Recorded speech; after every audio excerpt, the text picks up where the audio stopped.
राम, जय बजरंगबली। हेलो भक्तों, कालिका माँ आदिशक्ति यूट्यूब चैनल में आप सबका स्वागत है। राधे श्याम रामायण में अश्वमेध यज्ञ की कथा का आज छठा भाग सुनाएंगे।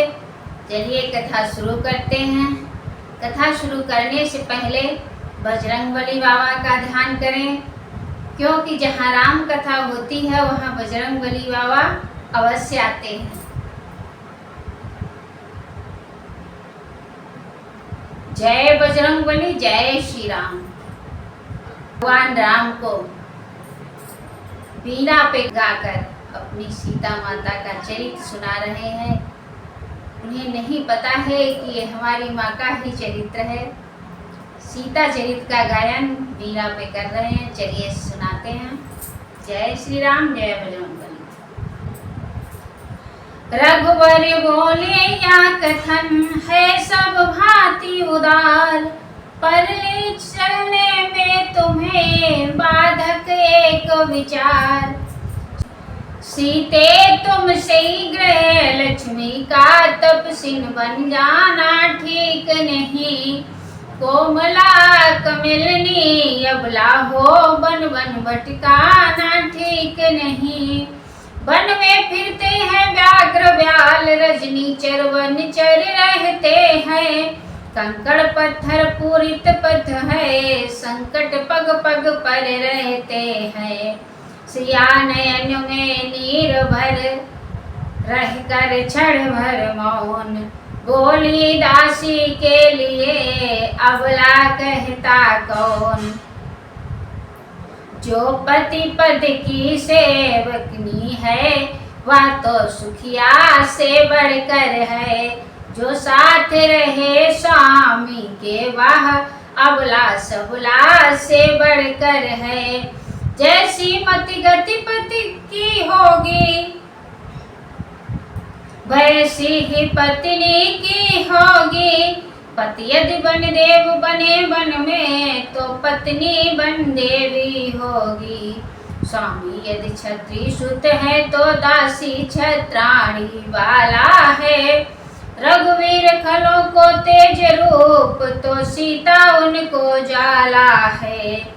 श्री कैकेयी मात ने किया उचित ही काज, होना ही चाहिए था भरत लाल को राज। जो बनचर आदिक के भय से निज पत्नी तक को तजते हैं। इस बड़ी अयोध्या की रक्षा वह किस प्रकार कर सकते हैं। दासी आज्ञा पालन करने कौशलपुर में रह सकती है, पर इसका नहीं भरोसा है आत्मा उर में रह सकती है। उद्यापन पूजन तीर्थाटन आराधन है भरतार तुम्हें। इस नैया के पतवार तुम्हें, इस पार तुम्हें उस पार तुम्हें। झड़ी आंसुओं की बंधी बस इसके उपरांत, अच्छा तो तुम भी चलो बोले सीता कांत। लखन लाल आए तभी सुनकर यह संवाद, वह भी वन संगी बने कुछ विवाद के बाद। तपसी बनकर चले जब लखन जानकी राम, पहली निश सबने किया तमसा तट विश्राम। आगे चल कर के वट द्वारा जब तीनों गंगा पार हुए, तब उतराई देने में रघुनंदन कुछ लाचार हुए। उस समय अवस्था रघुवर की सीता ने जब अवलोकन की, निज कर से मणि मुद्री देकर कर डाली स्वामी के मन की। कितनी है संसार में ऐसी बुद्धि उदार, निज मन से जो जान ले पति के मन का सार। बिना कहे फिर स्वामी के कर डाले प्रिय काज, जिसमें पति संतुष्ट हो और न जाए लाज। वही अंगूठी लगा जब देने प्रभु का हाथ, चरणों को छू कर कहा केवट ने हे नाथ। कितने ही संत साधुओं को सेवक ने पार लगाया है, सबने ही ज्ञान विवेक दिया, दी नहीं किसी ने माया है। अब तुमसे भी है तपसी बलवाही उतराई है लेना, मैंने गंगा को पार किया, तुम भव से पार लगा देना।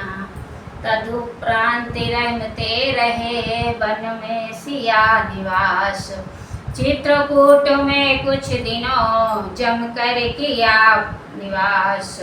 वहीं भ्रात श्री भरत से भेंटे दया निधान, दुष्ट जयंता का हरा उसी जगह अभिमान। आगे अत्रि से मिलकर जब पंचवटी अपनाई थी, रावण की भगिनी शूर्पणखा तब वहीं अचानक आई थी। समय विदितिया किसको था, राघव यह कर दिखलाएंगे, लक्ष्मण द्वारा उस नारी के नासिका कर्ण कटवाएंगे। पर यहाँ बात वास्तव में या थी, दुष्टों को दंड दिलाना था, पापों से वंचित रखने को परिपूर्ण रूप कराना था। कर दूषण आदिक लड़े आकर विविध प्रकार, किंतु अंत में राम ने दिया सबों को मार। तब वह राक्षसनी शूर्पणखा घबरा कर पहुंची रावण पर, सब व्यथा सुना डाली अपनी दोषारोपण कर लक्ष्मण पर।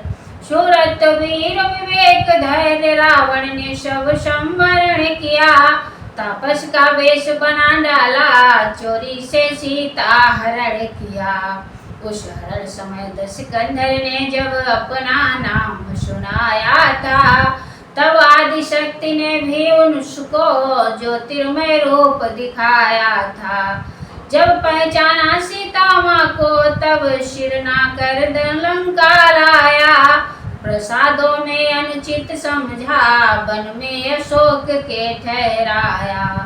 लंका में रहकर भी सीता थी पतिव्रत में भरपूर सदा, रहता है कमल पत्र जैसे, जल में भी जल से दूर सदा।